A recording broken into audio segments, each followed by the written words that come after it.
안녕하세요. 텍쌤의 핵심 알려주는 세미남 고성 PD입니다. 코로나 이후 보안을 얘기할 때 항상 따라 나온 단어가 제로 트러스트인데, 보안 전문 기업인 테이텀 시큐리티의 장현우 리드가 제로 트러스트란 무엇이고 기업은 무엇을 준비해야 되는지를 솔루션 중심이 아니라 제로 트러스트 개념을 중심으로 최대한 쉽게 설명해 드립니다. 기존에는 하나의 성벽을 만드는 개념 많이 말씀드렸습니다. 안티 디도스, IPS, IDS, 방화벽 이런 형태로서 네트워크 구성들을 보면 굉장히 성벽을 쌓듯이 하나씩 다 만들었었습니다. 층층이 이것도. 네, 맞습니다. 이거를 이제 소위 이제 레이어를 쌓는다라고 많이 말씀을 드리는데, 문제는 그 레이어 안에 있는 사람들은 우리가 검증 안 할 거야? 라는 그런 질문들을 하시는 거죠. 그러다 보니 실제 보안 사고 사례에서도 내부자가 정확히 그 계정이 탈취되면서 옆으로 횡적 이동을 하는 게 다 리스크로 다가왔었습니다. 그래서 좌측에 있는 그림 자체가 기존에 이제 성벽을 쌓아서 내부자에 대해서는 다 검증하지 못해서 다 위협이 발생했다라는 그런 내용이시고, 오른쪽은 우리는 그러한 성벽에 대한 개념이 일단 없어. 이 사람이 옆으로 가는 그 모든 행위들을 우리가 다 검증할 거야. 그 담당자가 정말 그 업무를 하기 위한 용도로 접근하는 것인지를 검증하겠다라는 것에서부터 시작이 되었습니다. 실제로 통계적으로 봤을 때 다 내부자가 감염이 돼서 정확히는 컴프로마이즈 되었다라는 형태로서 다 확대가 되었었고요. 이거를 이제 소위 이제 레터럴 무브먼트다라고 많이 말씀드리고 있습니다. 그러다 보니 기존의 이제 뭐 VPN과 같은 솔루션들로서는 이미 인가받은 사용자이기 때문에 뭔가 추가적인 것을 더 요구하지 않았던 그런 한계성에 대해서 우리는 이것들을 벗어나야 된다, 또는 좀 더 확대해야 된다라는 것에서 여러 가지 컨셉과 여러 가지 솔루션들이 많이 나왔었습니다. 그래서 딱 하고 싶은 말은 딱 그겁니다. 기존에 인가받던 사용자 측면에서, 그리고 디바이스 관점에서 그거 정말 믿을 수 있는 건가? 라는 것이죠. 그럼 거기에 대해 계속 우리는 검증해야 된다라는 것에서부터 어떻게 할 건데 로 파생된 게 이 제로 트러스트 문화라고 보시면 좋습니다. 이런 제로 트러스트와 요런 사상이랄까? 요런 개념. 이것이 맨 처음 코로나 훨씬 전에 나온 거죠, 이게? 네, 맞습니다. 네네. 제가 알기로는 2007년도, 2008년도쯤에 그러니까.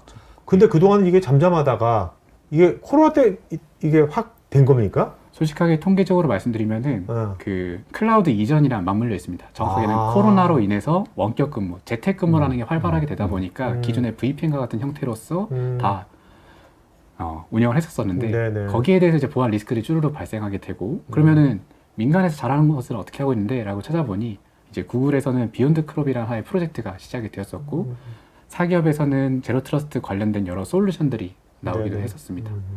네, 그래서 제로 트러스트 도대체 뭔데? 라고 하면은 이 니스트 800207에서 명확하게 명시를 하고 있습니다. 특정한 기술, 제품, 솔루션이 아니라 기업의 네트워크 디바이스 같이 암묵적으로 신뢰하지 않는다라는 것이고, 거기에서 우리는 검증해야 된다라는 게 가장 핵심적인 내용입니다. 도대체 이 제로 트러스트 어떻게 해야 되는데? 라고 하면은 이 7가지 원칙을 준수한다라고 하면 우리는 그것을 제로 트러스트 문화에 적합해 라고 정의할 수가 있습니다. 다만 이제 시장에서 이제 잘못되게 전달하는 방식이 항상 2번부터 7번에 대한 내용들 위주로 설명합니다. 그게 다 솔루션이 할 수 있는 영역이시거든요. 근데 항상 저 1번에 대한 내용들은 다 누락을 하는 그런 상황이 있습니다. 사실 제로 트러스트 가장 중요한 것은 이 리소스에 대한 식별, 정확히는 우리가 지켜야 될 자산이 어디까지인데 라는 것에 대한 정의 붙어야 됩니다. 그러면은 우리가 지켜야 될 자산이 여기까지고, 그럼 그 자산에 대한 정보를 우리가 어떻게 가져오고 현행할 건지가 명확하지 않는다라고 하면은 그레이한 내용이 존재한다는 것은 제로 트러스트에서 이미 위반된 상황입니다. 그래서 이런 것들부터 우리는 시작해야 된다라는 것이 가장 중요한 포인트. 그 리소스가 식별이 잘 안 되면 사실 넌 누구냐 할 때 너가 꼭 인간만이 아니잖아요, 요즘 같은 때. 그죠? 그래서 제로 트러스트에 대해서 딱 도식하면 이렇게 간략하게 설명할 수가 있습니다. 사용자 관점, 디바이스 관점, 인프라 관점, 그리고 거기에 대한 전용망, 이렇게 이해해 주면 좋은데, 이 사용자랑 제로 트러스트 정체랑 맞물리게 되면은 너가 정말 그 담당자야 라는 것에 대해서 2차 인증을 요구하게 되고, 너가 정말 그 업무에 필요한 게 뭔데 라고 해서 그 권한에 대한 리스트를 한 번 더 확인하게 됩니다. 디바이스 관점에서도 정말 이 디바이스가 보안으로 안전한 디바이스인지 검증 절차가 필요하게 돼서 저 유효성 검사라는 게 추가가 됩니다.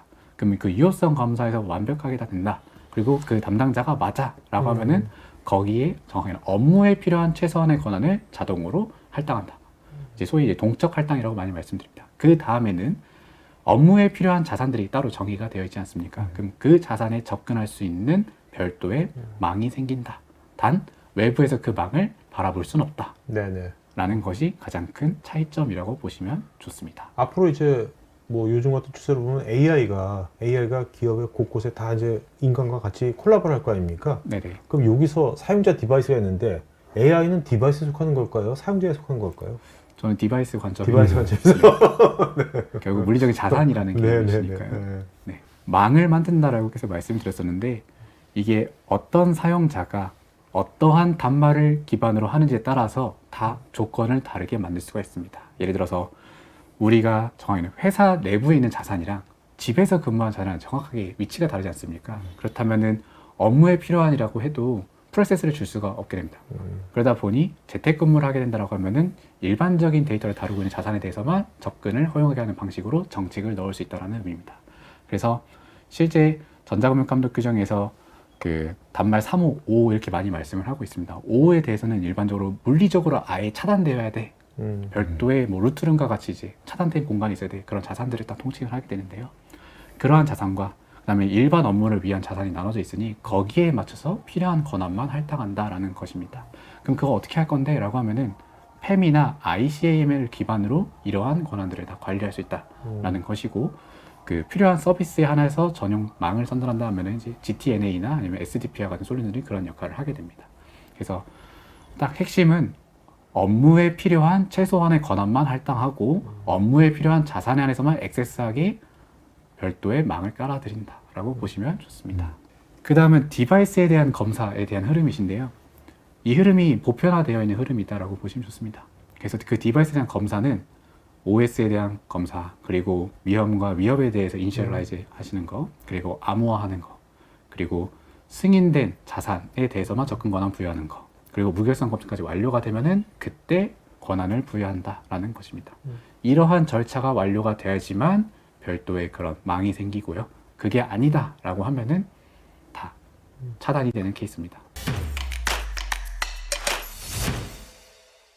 우선은 식별 단계이신데 사실 네. 이 부분이 가장 중요하고 핵심이라고 보시면 좋습니다. 네. 이전에도 계속 DAS에 대해서 식별을 해야 된다라고 했던 것들도 결국은 우리가 지켜야 될 자산이 어디까지인지를 알아야 됩니다. 그러면 결과적으로 위험 평가할 대상이 선정이 되고 우리가 갖춰야 될 거버넌스라는 것도 정해질 수밖에 없는 것이죠. 그러면 이것들에 대해서 우리가 컴플라이언스 요건도 챙겨야 되는 상황이게 됩니다. 이 취약점 분석이라는 게 국내 담당자분들은 주통치를 많이 떠올리게 되실 겁니다. 하지만 여기서 말씀드린 취약점은 그 주통치를 포함해서 클라우드 영역들에 대한 내용들 그리고 각각에 대한 단말에 대해서 어떻게 분석할 건지도 다 포함하는 큰 개념입니다. 그 다음에는 인프라 설정에 대한 관리도 필요하시게 되고 이것들에 대해서 다 표준화해서 할 수 있는 방식이 필요한데 금융권에서는 일반적으로 보안 랜딩존이라는 단어들 기반으로 말씀드리고 있습니다. 보안 랜딩존은 앞서서 말씀드렸던 거버넌스나 컴플라이언스나 취약점 분석에 대한 내용들을 표준화한다고 하면은 하나의 프레임워크. 네. 그러면 거기서 벗어난 것들은 다 디나이 할 수 있는 하나의 체계라고 보시면 좋습니다. 정확하게 우리가 정의한 거 외에 다른 건 할 수 없어라는 하나의 컨트롤 타워를 만든다라고 보시면 좋습니다. 그 다음에는 우리가 지켜야 될 자산이 뭔지 다 정의가 되면은 그 자산을 어떻게 지킬 건데 라는 그 모든 일련의 요소들입니다. 하우투네요, 하우투. 네, 맞습니다. 그래서 뭐 안티도스, IPS, 방어막 이런 모든 보안 솔루션은 거의 다 여기다 다 속한다라고 보시면 좋으시고 그 다음에 이 디텍트에 대한 내용들은 앞서서 이 프로텍트된 내용들에 대한 모든 로그들이 있지 않습니까? 그 로그들을 기반으로 좀 더 개선해야 될 게 뭔지 도출시키는 그런 과정이라고 보시면 좋습니다.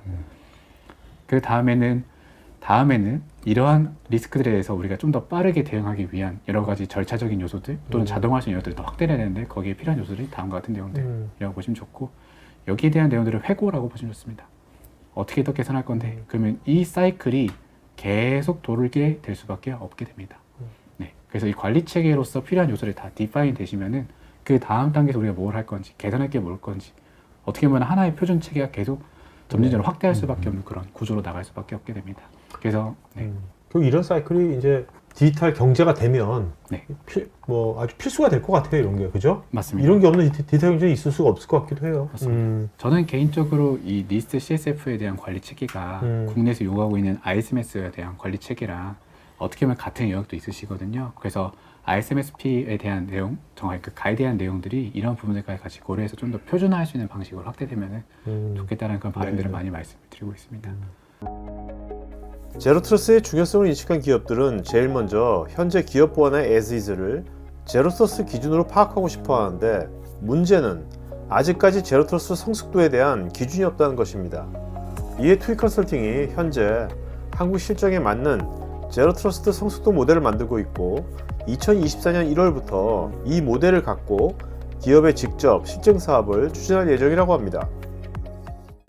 해외 많은 기관들이 제로트러스트 성숙도 모델을 제시를 하고 있죠. 미국 같은 경우는 시사가 대표적이고, 그다음에 포레스터, 마이크로소프트, NSA 등등이 있는데, 이 각각의 제로트러스트 성숙도 모델이 있습니다만, 아직까지 제가 발견하지 못한 게, 모델은 있는데 그럼 이 모델을 어떻게 평가를 해야 돼라는 그 구체적인 건 아직 제가 발견을 못했어요. 찾지를 못했고. 구체적인 평가 지표 같은 걸 말씀하시는 거죠? 맞습니다.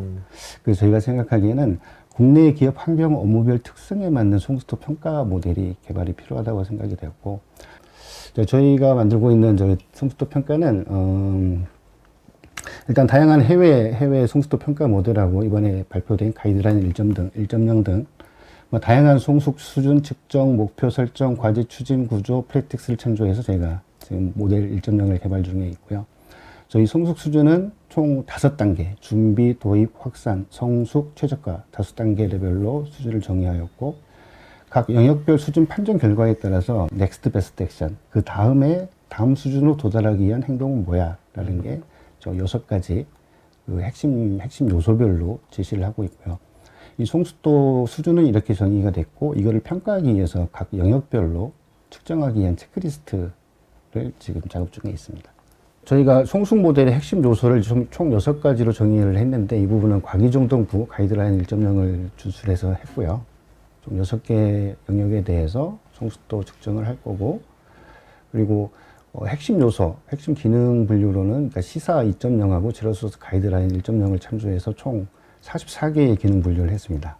식별자 신원에 대한 예시인데요. 전체 6개 핵심 요소 중에서 식별자 신원에 대한 일단은 왼편 그림을 보시면 이게 각각 핵심 요소별로 저희가 최저가 수준을 정의를 했습니다. 그리고 각각의 능력, 캐퍼빌리티별로 어떤 기능 요구 사항이 있는지 액티비티를 다 정의를 했고요.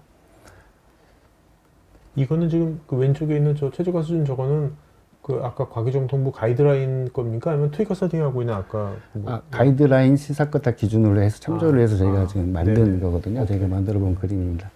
잠깐 설명을 드리면은 아까 매니저님 얘기했듯이 일단 접근 주체에 대한 분류, 내외부, 사용자가 됐든 기기가 됐든 서비스가 됐든 접근 주체에 대한 분류를 통하고, 그리고 기업의 자산, 리소스에 대한 분류 체계, 그리고 인정 인가를 위한 최소 권한 부여 정책에 의한 인증 인가 정책이 수립이 되어야 되고, 인증 같은 경우는 인증 체계 강화를 위해서 MFA나 502 기술 기반의 인증이 되어야 되고, 인가 같은 경우는 RBAC이나 ABAC 같은 경우 RBAC으로 세밀하게 권한을 조정할 수 있는 최소 권한 접근제요.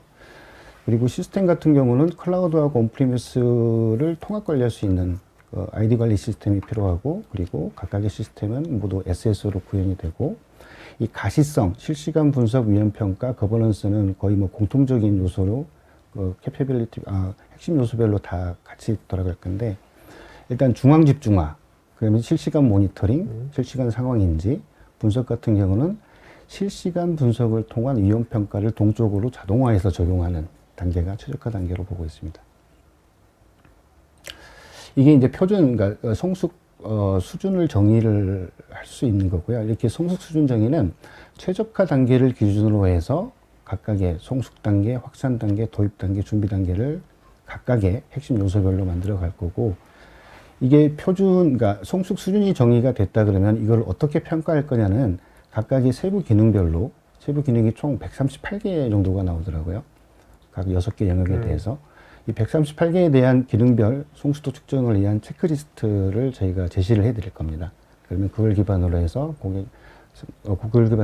그걸 기반으로 체크를 했을 때 이제 최종적으로 나오는 그림이 현재의 성숙도, 그리고 또 인터뷰를 통해서 기업에서 도달하고자 하는 목표 성숙도를 정의를 하게 될 겁니다. 제로트러스트 관련 상담이 필요하시면 여기 메일로 문의하시면 됩니다. 테크 전문 채널 토크아이티에서는 보안 위협 동향과 대응 관련 다양한 보안 전문가들과 소통할 수 있는 구해줘 시큐리티라는 공간이 있습니다.